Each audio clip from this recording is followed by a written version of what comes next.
Am I the jerk for not wanting to name our son after wife's dead brother? I, 28 male, and my wife, 26 female, have been together for 10 years and married for 4 of those. My wife is pregnant with our first child, a boy, and she is due in early July. Now on to the issue that has arisen.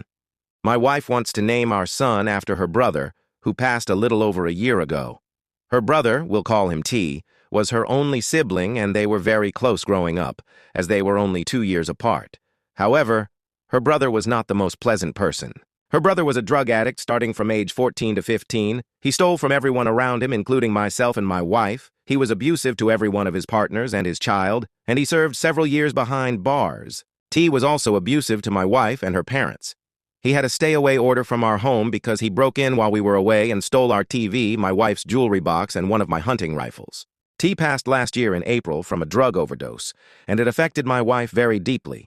It was her first major loss she has suffered, and she still attends therapy to help cope. When we found out we were having a boy, she immediately wanted the name to be T's name. I heavily disagreed, and I have offered many replacements, other family names like her father or grandfather's, but she will not budge. She wants our son to have the exact same name as her brother, first and middle. She has even gone as far to say that if we name him something else, she will have it changed, or only call him by T. My final straw was when my wife ordered a blanket with T's name sewn into it for our son. I blew up, and I told her I was not naming our child after a drug addict who took advantage of everyone around him. My wife blew up at me, she screamed at me to leave, threatened to call the police if I didn't. She called me a piece of shit for talking about her dead brother like he was trash. I did leave. I told her I would attempt to speak to her again about this once we had both calmed down, and I apologized for speaking about T in a negative way. I'm getting calls nonstop from her family, calling me names for speaking about T and not wanting to honor him by naming our son after him. My family is on my side, her family is on her side, and my friends are split on the matter. So I need your opinion on if I am indeed a massive jerk for not wanting this name for our child. Update 3 months later. A week after the post, I sat down with my wife and we had a very long and difficult conversation. She broke down and admitted she was struggling more than she let on with the loss of her brother, and she told me she felt uncomfortable talking to me about it due to my feelings towards him and how he lived his life. I was devastated, to say the least. I have never felt like such a horrible partner. I was selfish. I failed to see him as anything more than his mistakes, and I failed to support my wife through his death. It was a long talk with lots of tears, and we both agreed to be more open in the future and less judgmental. We started attending therapy together less than 2 weeks after that, and we have been going ever since once a week. It was rough at first, but it has helped tremendously in dealing with the bumps in the road of marriage. As for our son, we came to an agreement on a name after lots of long discussion. A first name we both adored, and her brother middle name, just spelled differently. A good compromise for both of us, and it was my son's own name that no one before him had carried. We were both happy. Then, on July 3rd, my wife delivered a beautiful, healthy 8 pounds baby girl. To say that we were shocked would be an understatement. My daughter came home the next day, and since then I am still in awe of how we created something so perfect. We didn't figure out a name until she was a week old, but I am happy to share that Eleanor Shea is what we came up. We are still adjusting to life with an infant, but so far it has been nothing short of amazing. Wife and I made up, went to therapy, found a name that was a compromise, and we loved for our son, had a surprise baby girl instead. We are overjoyed. My wife is cheating on me, 1 year after first update. I am just here to vent my frustrations and scream into the void about my current situation. I can't talk to anyone in my personal life about this. My wife is cheating, and she has been for the past 2 months. I just don't understand. I don't even know where to start to begin to understand. We have a beautiful home, stable careers. We're not financially struggling, no drug or alcohol abuse. We attend therapy together. Our daughter is healthy, perfect. Our 6-year wedding anniversary is 3 months from tomorrow.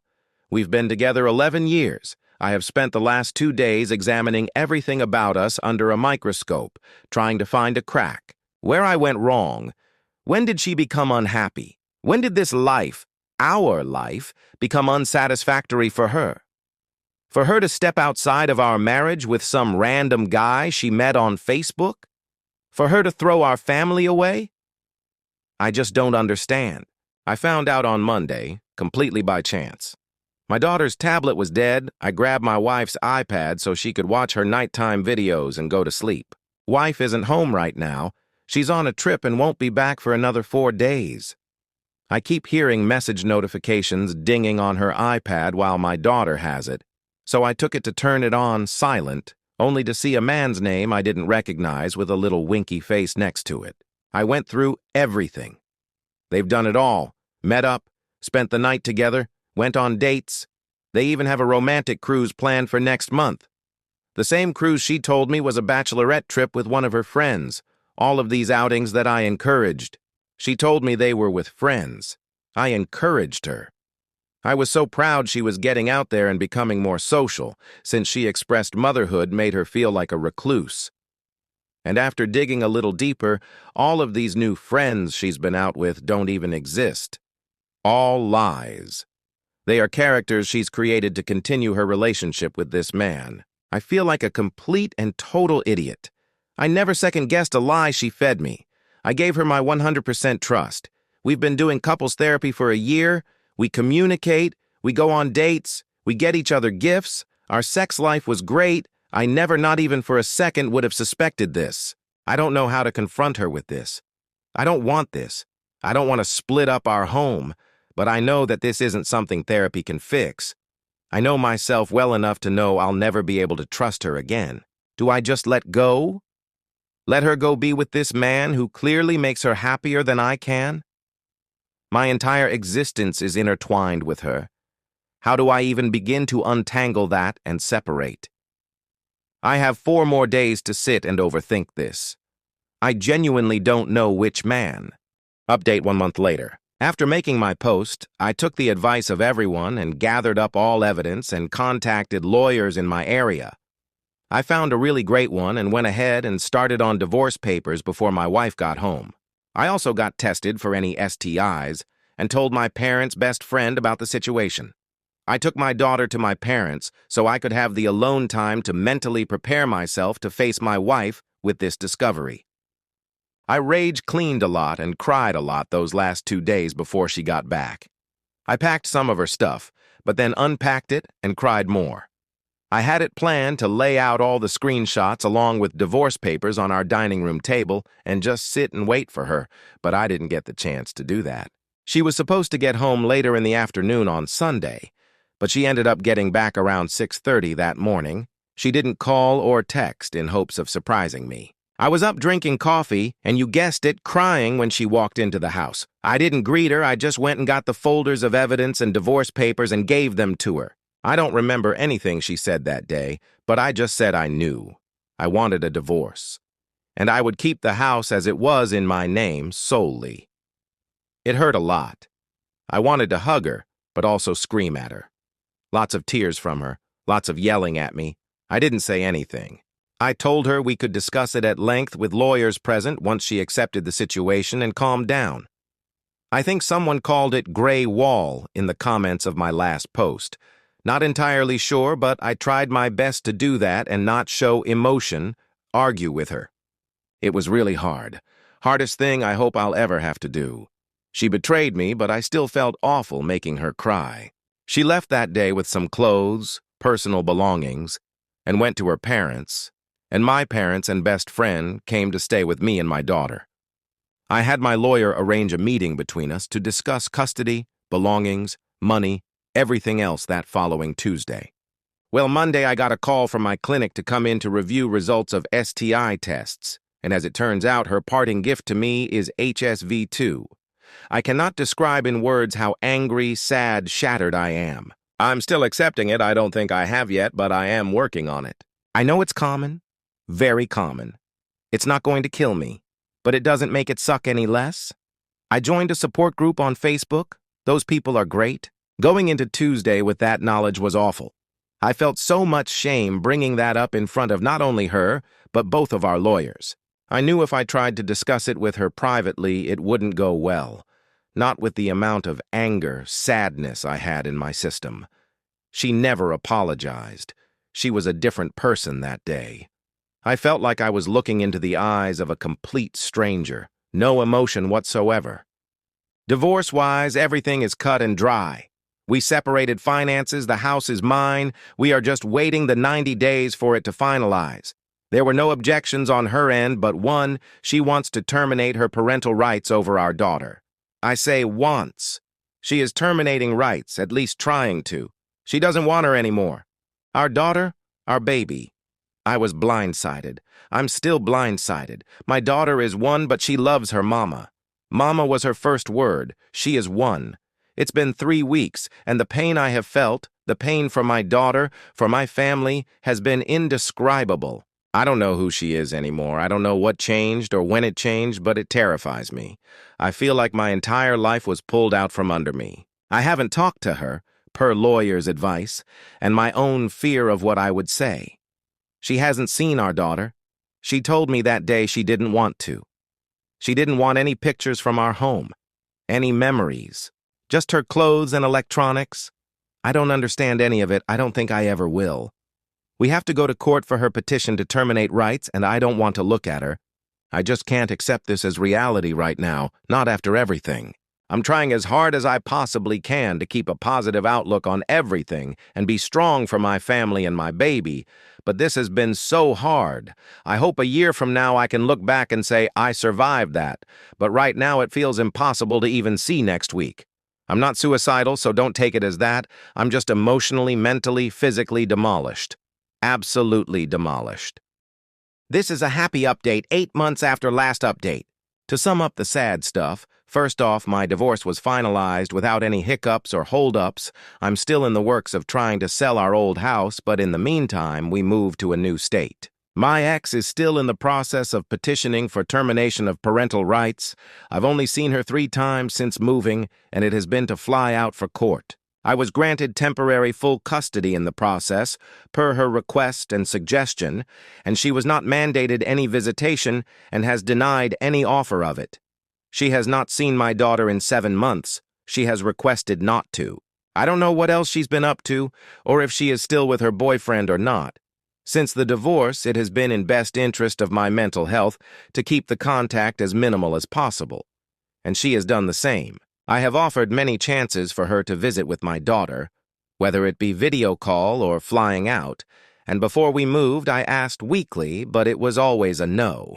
Her parents still video call with my daughter, and we're hoping they can fly out over summer and spend some time with her. They've been cut off by my ex as well. I'm not sure what changed, but I can't change it back, and I am accepting it mostly. I wish her well in all future endeavors. Now for the happy stuff that has happened. Firstly, I am a proud Arizonan now.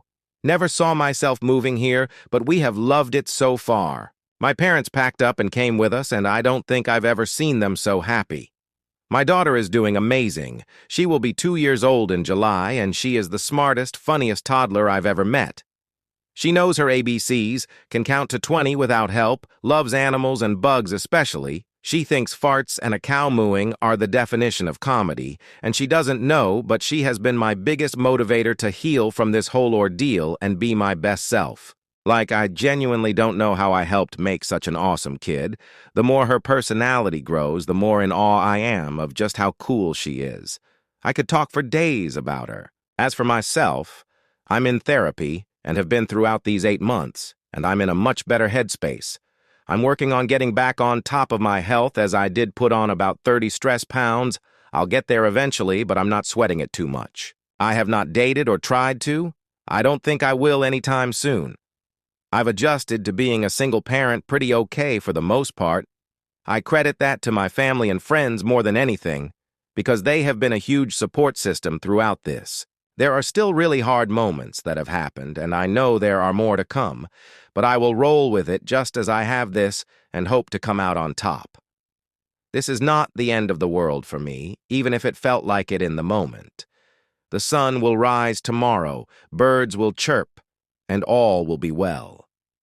Thanks to my therapist for that, those 2 sentences have helped me immensely. Last update. It gets better 15 months after last update. My post history sums up the utter hell I went through a while ago. As far as my ex is concerned, it has been total silence. I stopped sending pictures, updates on my daughter a few months ago as they weren't responded to, and I wasn't mandated to. Our custody case, her petition is still in limbo with the court system back in her state, so we are still under the original order from our divorce. I do not know what she is up to or what her personal life entails. Her parents still come for visits with my daughter and talk regularly with her, but as far as my ex goes, they are about as in the dark as I am. I wish her well. Yes, I still love Arizona. I have nice neighbors, my daughter has a lot of friends in daycare, and my parents are also doing great. I switched careers in November, took a little bit of a pay cut, but I'm home earlier, and I have a lot of very friendly coworkers. Our dog is doing well, and yes, she grew out of chewing. We actually adopted a cat in March of this year, and they've become great pals, and my daughter adores him. My daughter is thriving. She is smart, funny, loving, and creative. She loves animals, swimming, all things bluey, and she has recently developed a strong appreciation for Dolly Parton and every song she sings LOL. Yes, I'm still in therapy, and I'm doing really well. I have accepted the past for what it is and mostly moved forward. It hasn't come easy, and I know there are going to be difficult conversations in the future, but right now things are good. I have been trying to put more effort into my physical health, and I have been testing out different hobbies that align with my schedule and give me something to do that I enjoy. I do not enjoy hiking or running.